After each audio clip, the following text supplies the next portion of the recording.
Hello everyone, so in this video, we're going to be comparing US Mobile versus Visible. So if you don't know what these two are, US Mobile is a customizable prepaid carrier using Verizon and T-Mobile networks, offering flexible plans and perks. While Visible on the other hand is a Verizon-owned prepaid carrier offering simple unlimited plans with all digital service.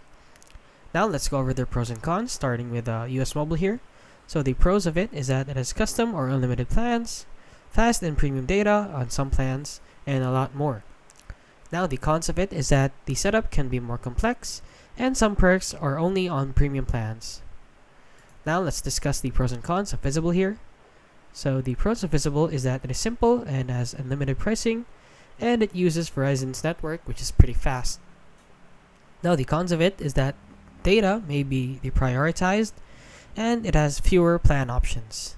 So which one is right for you?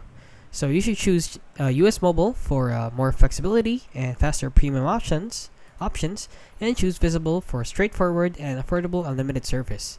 And that is it. That is the difference between US Mobile and Visible. So if you found this video helpful, please consider liking and subscribing.